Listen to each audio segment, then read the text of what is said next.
சென்னை கோயம்பேடு அடுத்த நெற்குன்றத்தில் மூடப்படாமல் இருக்கும் பாதாள சாக்கடைகளை அதிகாரிகள் கண்டுகொள்வதில்லை என்றும் இதனால் தங்கள் மக்களின் உயிருக்கே ஆபத்து எனவும் அதிமுக கவுன்சிலர் சத்தியநாதன் வீடியோ வெளியிட்டு வேதனையடைந்தார்.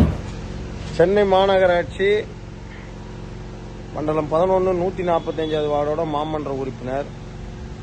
இந்த பாதாள சாக்கடை பிரச்சனையா இருக்குதுன்னு சொல்லிட்டு மழைக்கு முன்பாகவே நான் மரியாதைக்குரிய மெட்ரோ வாட்டர் மேடம் உங்களாண்ட சொன்னேங்க. இந்த வள்ளியம்ம நகர் பம்பிங் ஸ்டேஷன் ஒர்க் ஆகாததுனால முழுக்க எல்லா சாக்கடை தண்ணியும் சாலையில பெருக்கெடுத்து ஓடுது. இது கிருஷ்ணா நகர் 7வது தெரு.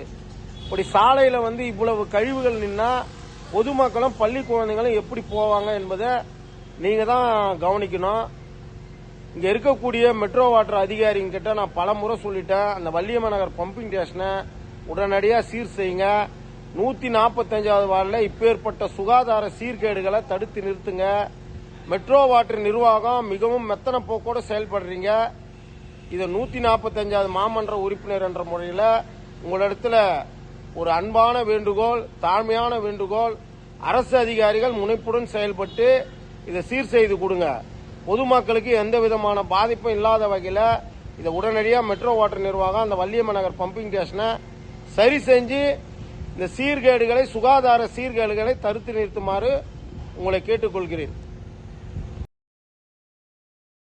செய்திகளை உள்ளது உள்ளபடி தெரிந்து கொள்ள ரெஃப்ளெக்ட் நியூஸை சப்ஸ்கிரைப் பண்ணுங்க.